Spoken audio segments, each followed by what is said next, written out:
qui regarde France Maroc. Ta perruque là! Dépêche-toi! Mets ta perruque! Sérieux toi là? 1-0! Oh là là là là là! Les mecs vont se réveiller là! Allez! Oh là là là là! Heureusement! Maman, mais t'es malade! Oh tais-toi toi! Oh non mon kiki! Non mon kiki il est blessé! Il est blessé kiki! Bah oui la faute là! Merde! C'est pas drôle la merde! Mon père, je t'assure que t'as des gommes! Allez mon bébé, je vais arriver! C'est la coupe du monde!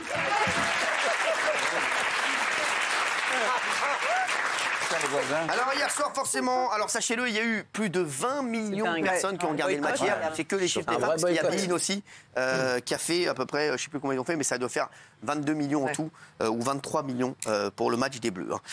C'était la folie dans les vestiaires des Bleus après leur victoire. Regardez.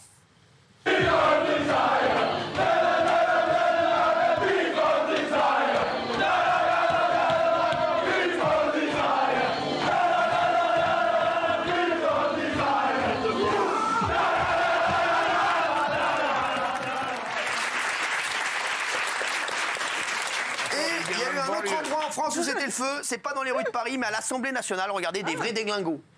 On profite évidemment pour adresser les félicitations de notre Assemblée à l'équipe de France pour sa belle victoire de ce soir. À Théo et à Randall, nos deux marqueurs, qui vont nous permettre de passer une séance sous les meilleurs auspices, à n'en pas douter. Ça y allait, hein. Quand on a le sens de la fête. C'est sûr. Et chérie, vous le savez, notre président Emmanuel Macron était en déplacement au Qatar hier soir pour assister à la demi-finale de la Coupe du Monde. Interrogé par la chaîne L'Équipe à la fin du match, il a analysé la performance des joueurs et rendu hommage à notre Didier Deschamps. Regardez, un hommage un petit peu particulier puisque le président a évoqué la fameuse chatte à Dédé. Regardez. Il n'y a jamais 203. Donc Didier Deschamps est là avec sa baraka et son talent.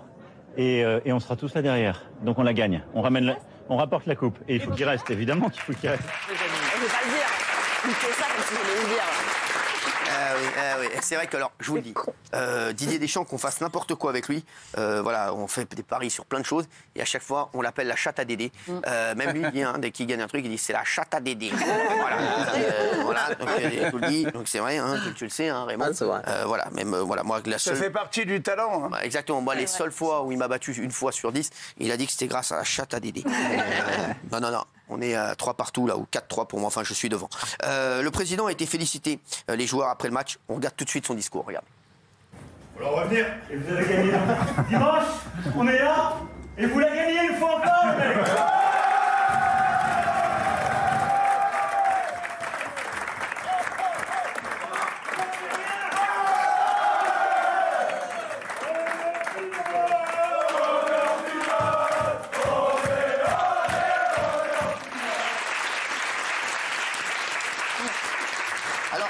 C'était la version soft de son discours, puisque on a eu la chance que l'Élysée nous envoie son vrai discours. Regardez, beaucoup plus impactant. Regardez. Dimanche, si vous ramenez la coupe, vous pourrez ken Daniel Moreau.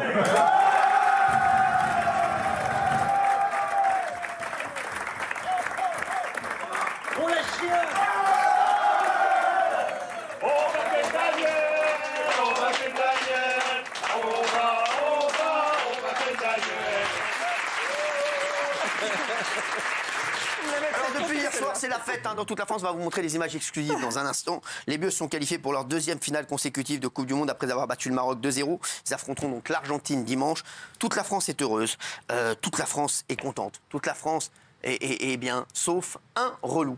Ce second individu s'appelle Michel Simès. Je ne sais pas pourquoi il a été interviewé sur BFM pour donner son avis sur la finale à venir. C'est comme si tu demandes à un boucher de donner son avis sur un chocolatier. Non mais n'importe quoi, lui donne son avis sur tout, mais toujours le mauvais. Michel Simès, apparemment, il ne croit pas vraiment aux chances de l'équipe de France. Regardez, c'est Ras Rahman. Incroyable. Je vous cache pas que je ressens aussi une certaine inquiétude en me disant que si les Argentins nous ont regardé jouer ce soir, ce qui est probable, ils vont pas faire des cauchemars. On a quand même fait un hold-up contre les Anglais. Ce soir, on a frôlé la correctionnelle aussi. Moi, je me reporte. J'ai la joie ce soir de la qualification. mais je me porte quand même un petit peu dimanche. Et là, je me dis que Didier, il va avoir pas mal de boulot pour essayer de retrouver des solutions parce qu'on a quand même beaucoup souffert. Alors, je vais vous dire, pour moi, je prends ça comme une bonne nouvelle, puisque Michel Simès, c'est pas non plus le plus grand visionnaire que la Terre ait connu. Hein. On a quelques exemples à vous montrer. En mars 2020, sur Europe 1, avant le premier confinement à cause du Covid, Michel Simès avait donné son avis sur le virus. Inquiet, vous, personnellement? Non. Non seulement je suis absolument pas inquiet. Bon, c'est un virus de plus. C'est, on le dit souvent, c'est une forme de grippe. Vous savez, parfois, dans certaines années, on a entre 8 000 et 10 000 morts par an de grippe. Est-ce que vous pensez qu'à chaque fois que quelqu'un est contaminé ou meurt de la grippe, on fait une dépêche AFP? Imaginez un peu le nombre de dépêches qu'on aurait. En 3 ans. Michel Simès, ça c'était avant. Et au mois d'octobre 2020, alors que la question du port du masque dans la rue était au plein cœur des débats, Michel Simès a donné son avis. Regardez, Rastradamus, Michel Simès. Moi, par exemple, je ne porte pas de masque dans la rue. Parce que j'estime que ça sert à rien, sauf si on est dans une rue bondée, parce que commerçant, parce qu'on croise plein de gens. Mais voilà, alors pour revenir au baiser, oui, moi j'embrasse ma femme, j'espère qu'elle n'a pas peur en le faisant, quoi. En tout cas, il y a une chose que j'espère, c'est que ces arguments sur la finale de la Coupe du Monde, il ne les a pas volés à quelqu'un. J'espère que c'est bien à lui si je vous dis ça, parce qu'en février 2021, Michel Simès avait été accusé de plagiat par l'un de ses confrères, Marc Gozlan, qui l'accusait d'avoir recopié son article publié dans Le Monde intitulé « Amour et sexualité à l'heure de la Covid-19 » pour une chronique sur RTL. On va revoir certains passages où Michel Simès dit la même chose que le médecin Marc Gozlan. Voilà, Michel Simès, le visionnaire. Michel Simès, l'artiste, j'ai envie de dire. Donc heureusement qu'il est là, on lui demande toujours son avis. Il voit la France perdre, heureusement. Michel Simès dit qu'on va perdre. Je pense que si Michel Simès dit qu'on va perdre, on a à peu près 102% de chance de gagner. Regarde. Sachez que la pandémie de Covid-19 a eu des répercussions sur la sexualité dans le monde entier. Dans la mesure où elle a modifié et compliqué les relations amoureuses entre individus, que ceux-ci soient confinés ensemble ou séparément, qu'ils soient en couple ou célibataires.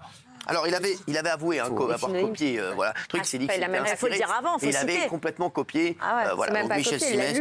Eh ben, Michel, si tu nous regardes, tu me recopieras 200 fois pour lundi. La France va être championne du monde. Merci. Et je crois qu'on a trouvé sa femme. C'est une journaliste qui était là pour bien plomber l'ambiance. Hier soir, le président, il était content. On avait gagné, tout allait bien. Il faisait des analyses sur le foot, Didier Deschamps, tout le monde. Il parlait de tous les joueurs, il les connaît bien. Il connaît bien. Et c'est vrai, il disait voilà, lui, il a fait un bon match, c'est incroyable ce qu'il a fait. On voit qu'il était vraiment dans le match. Et il y en a une autre, c'est un autre délire. C'est voilà. Les relous sont toujours partout. Regardez. Un mot sur cette Coupe du Monde au Qatar qui a été très critiquée. Vous avez évoqué des changements concrets. Vous les avez vus? J'ai toujours été clair sur ce sujet. D'abord, il y a des décisions qui sont prises des années avant quand on attribue une coupe. Ensuite, quand elle est là, le sport doit rassembler. Et il en est des Coupes du Monde de football, comme de rugby, comme des Jeux Olympiques. Il c'est là pour rassembler, parfois pour que des nations qui ne savent pas se parler sur le plan politique se parlent. Et donc d'ailleurs, j'ai pu voir l'émir du Qatar avant. Dimanche, je reviendrai et il est prévu plusieurs rendez-vous plus politiques avec d'autres chefs d'État et de gouvernement sur des situations de crise. Ensuite, il faut reconnaître que le Qatar l'organise très bien, cette Coupe du Monde. L'organisation est bonne, la sécurité est bonne. Et donc, je veux dire, ne mégotons pas sur notre plaisir. On est en finale, c'est formidable. C'est vrai, ne mégotons pas sur notre plaisir. Bah oui. Et après, leur demander un autre truc. Ouais, non, quel Qatar, hein. Les gars, on est en finale de la Coupe du Monde, arrête de nous parler de Rasra. Fais un kiff, sans rien, ils veulent pas kiffer, les gars. On est en finale, l'équipe de France, je vous le dis, ils sont très heureux. Voilà, ils font une Coupe du Monde. Là, on voit bien les deux de chaque côté du président, ils sont beaucoup moins enthousiastes. Mais c'est incroyable, c'est vrai que c'est assez darka. Je vous explique un autre truc. Il y a dans ce match une autre belle histoire, dans le match France-Maroc. Il y a une belle histoire. Est-ce que vous avez vu cette vidéo tournée? C'est l'incroyable histoire de la bromance entre Kylian Mbappé et Achraf Hakimi. Ah bah oui, c'est trop beau.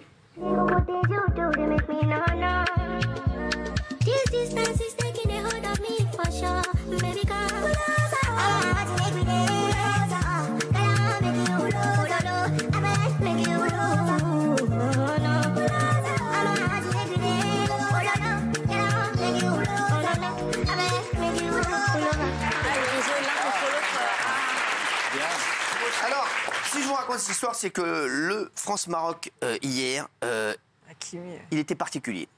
J'ai une histoire à vous raconter que personne ne connaît. Il y a, je crois de ça, 1 an ou 2 ans, ils sont allés au Qatar pour une convention, etc., avant la Coupe du Monde. Achraf Hakimi et Kylian Mbappé, et je vous jure que c'est vrai. Achraf Hakimi lui avait dit, tu verras, on se retrouvera dans ce stade pour une demi-finale ou une finale de Coupe du Monde. Je veux dire que c'est vrai. Et l'histoire a fait qu'ils se sont retrouvés. Et c'est vrai que les deux s'adorent. Lors de France-Maroc, hier, il y avait un match dans le match entre Kylian Mbappé et Achraf Hakimi. Ils ne se quittent plus depuis l'arrivée d'Hakimi au PSG en juin 2021. Dès octobre 2021, soit 3 mois après l'arrivée d'Hakimi, ils avaient tous deux été aperçus dans un supermarché à Trappes. Regardez. Là, ils font leur course, comme ça. Voilà. En juin dernier, ils étaient même ensemble en vacances au Maroc. Et récemment, pendant un jour off du mondial, Mbappé était même allé voir Hakimi dans son hôtel. Hier, il y avait donc l'affrontement tant attendu dans les vestiaires. Avant le match, il était très heureux de se retrouver. Regardez. C'est beau. À la fin du match, bien sûr, ils étaient potes malgré tout. Hein, regardez, c'est comme Gilles Verdez et Géraldine Maillet à la fin d'une émission. Ils ont même échangé leur maillot à la fin du match. Je pense que vous devriez faire la même chose, Gilles Verdez et Géraldine Maillet. Voilà.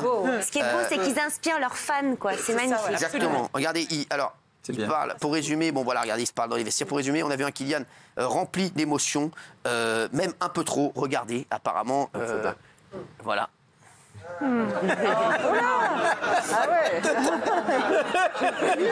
C'est une vraie image. Non, je voudrais dire, c'est une vraie image qui a vraiment tourné. Voilà, apparemment, il allait faire un tennis juste après Kylian. Voilà, on l'embrasse. En tout cas, non, mais c'est vrai qu'ils s'adorent tous les deux.